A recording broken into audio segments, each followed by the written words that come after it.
Hello again, you're watching Sky News. The British Islamic State member thought to be responsible for a series of beheadings of Western hostages is being identified as West Londoner Mohammed Mwazi. Cage spokesperson Kerry Bullivant joining us now.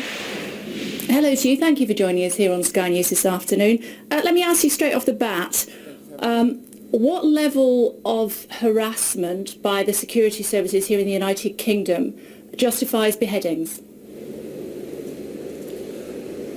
It's not about justifying anything. Nobody here is apologising or trying to make an excuse for what happened. We're talking about the causes of it. For years now in the British discourse on this issue, we've failed to look at the causes of radicalisation in an honest manner. The conveyor belt theory that's been pushed time and time again has been proven academically to be incorrect. It has no empirical evidence. Yet every single time one of these horrific attacks happens, the people who perpetrate it quote foreign policy as the key pusher. They quote harassment and domestic policy as factors. And we keep on ignoring that. And it's not about justifying it. It's about looking at the causes of it so that we can make everybody safer, both here and abroad. How do you feel about the beheadings? To be frank, I'm kind of appalled that you would ask me that question. Muslims are human beings as well. Don't be appalled. Just answer the question if you would, please, sir. I am. Muslims are human beings as well.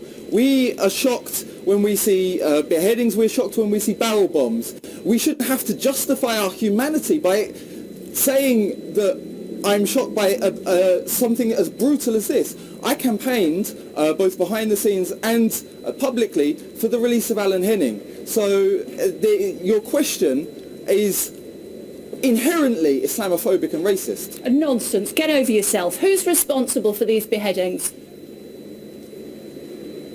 The man who cut off their heads, and if you take that back a step, the people who potentially helped in his radicalisation. In this case, the security services. So you feel that the security services here in the United Kingdom are in some way or in some part responsible for the beheadings now being carried out by Jihadi John and others?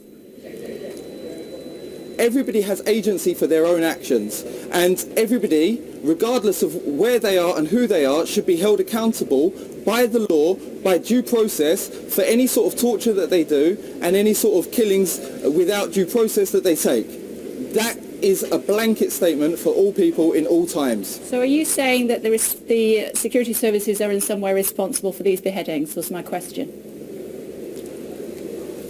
What I've said is that we have to look at all of the history of these things as well. If you try and take these issues in a vacuum, then you're not going to be able to analyse how they happened and try to get to some sort of understanding of how to stop them from happening again.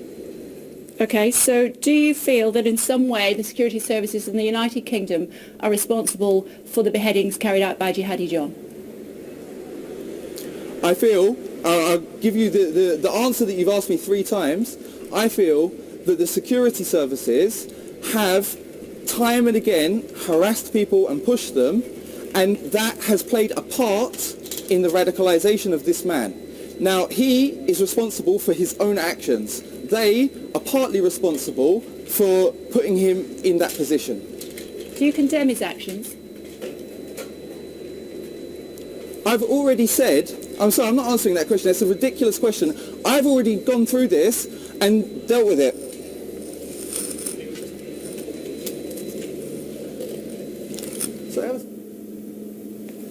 Joining us now from central London is Shiraz Mayer from the International Centre for the Study of Radicalisation at King's College. Thank you for joining us here on Sky News this afternoon. Hopefully you won't leave us.